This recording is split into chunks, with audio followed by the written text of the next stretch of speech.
everyone and welcome to the spookiest books on my TBR video.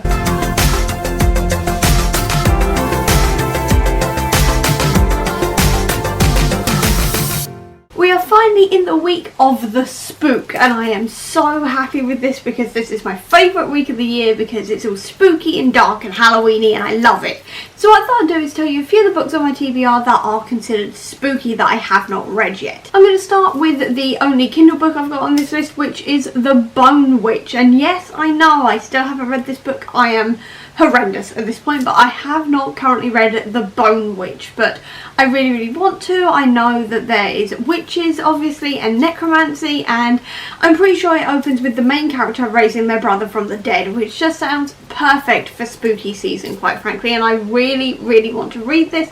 I've heard nothing but good things about Rinch Pecco's work, and quite frankly I really want it in. I've then actually shockingly got two classics on here, the first one being Grimm's Fairy Tales, and this is one of these books that I have had in my house for far too long, quite frankly. This one's actually got a dollar amount on here instead of pounds, so I don't even know where this came from, quite frankly. When was it even published? I mean, look how yellow it is. So it's been here for a while.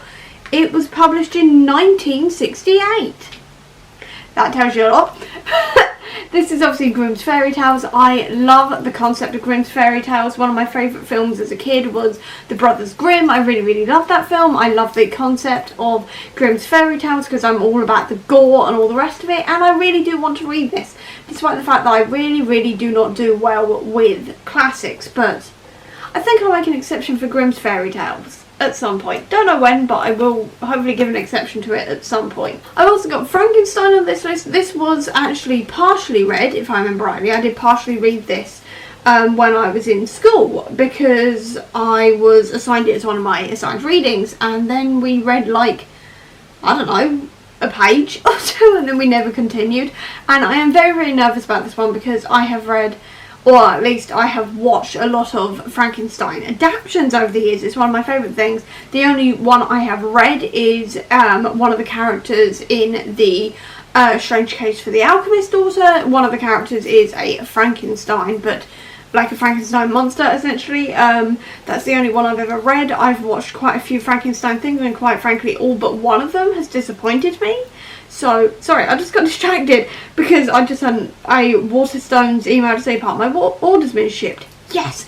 Anyway, so, yeah, I've been disappointed by a lot of things. The only one I've really enjoyed in terms of Frankenstein movies is, well, Van Helsing, which has got Frankenstein in. He's not a main character, but, well, he sort of is. But the Hugh Jackman one, I love that one. And I also really love the Daniel Radcliffe and James McAvoy one as well with Frankenstein. I really enjoy that. But everything else I've watched has slightly disappointed me, which has now also put me off reading the book. I don't know why, but it sort of made me go, boy, if I don't like the book. Because I really love the concept, but I really don't do well with classics, and most Frankenstein stuff has disappointed me. Actually, saying that, there is one other Frankenstein I really enjoy, and that is the Benedict Cumberbatch and Johnny Lee Miller play. I really enjoy that. Highly recommend it if you get the chance to watch it. It's very good.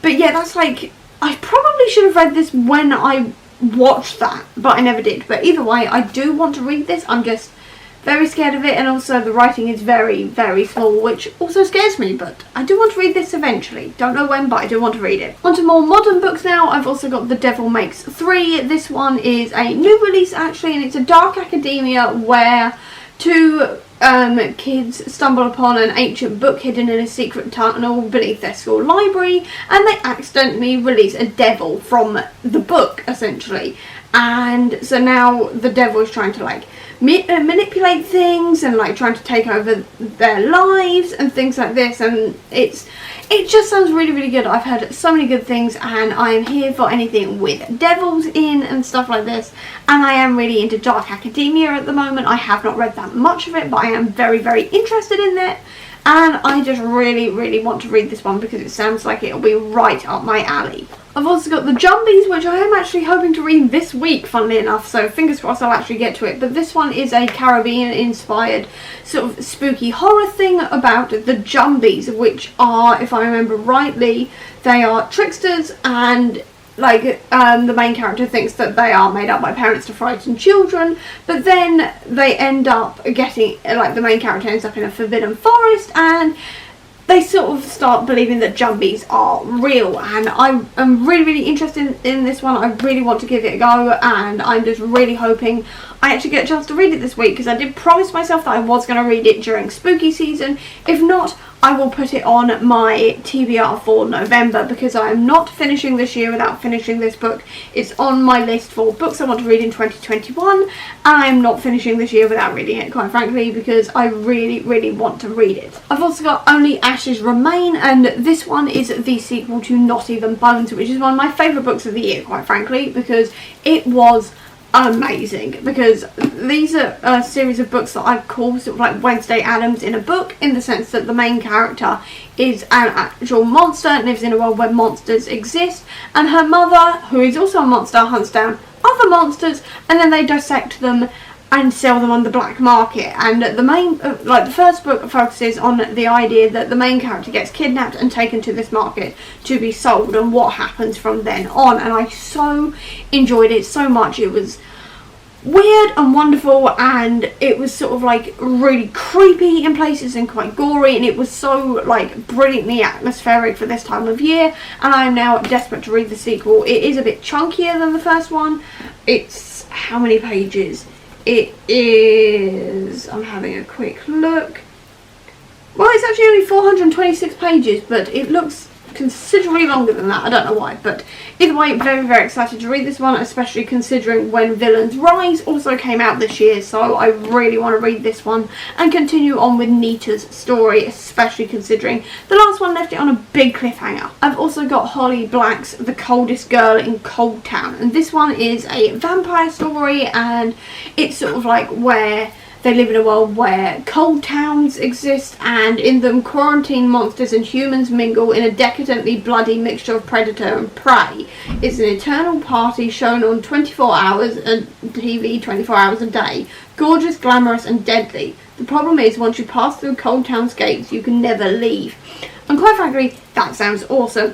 And usually Holly Black's fae stuff isn't for me, but I really want to give vampires in books another go, and I know that Holly Black is a really hyped author, so I really want to give her another go, especially seeing as I did really love like the Spiderwick Chronicles as a kid, and I'm hoping this one's going to really, really do it for me. I reckon it will, but we'll have to see. I've also got The Graveyard Book by Neil Gaiman, which is a middle grade all about a kid called Nobody whose nickname is Bod, who ends up being basically raised and educated by ghosts in a graveyard. And what part of that doesn't scream like Halloween at this point? That is pure Halloween. I really want to read this one. I also know that there's the audiobook version on YouTube that Neil Gaiman has tweeted before, so I'm kind of interested in reading the audiobook because it's Neil Gaiman narrating it, so I may give that one a go instead of reading the physical book. I'll see how much time I have, and if I can finish my current audiobook before the end of the month. Probably not, but who knows. But very, very excited to read this one. When I get to it, I do love Neil Gaiman's work. Sometimes it's hit or miss, but I've heard so many good things about this and I really want to read it. Then the final thing I'm going to mention is Marvel Zombies Resurrection. Now this one is a sort of reboot of the Marvel Zombies storyline. Essentially, the original got very, very confusing and very, very complicated. I have just read the third volume and it's just sort of gone on a bit of a tangent now, and apparently it all goes downhill from here, so I'm not going to continue on with that one, and instead I'm going to go for the easier version, which is Resurrection, which just starts it straight back from the beginning again, where the corpse of Galactus appears on the edge of Earth's solar system, and then the Avengers, the X-Men and the Fantastic Four go up to investigate, and then they discover that there's a virus on Galactus, and then that turns them into zombies, essentially, and zombie fun continues on from here. I really, really enjoyed the original concept of Marvel Zombies. I loved, like, this idea that they kept their brains and their consciousnesses and all the rest of it.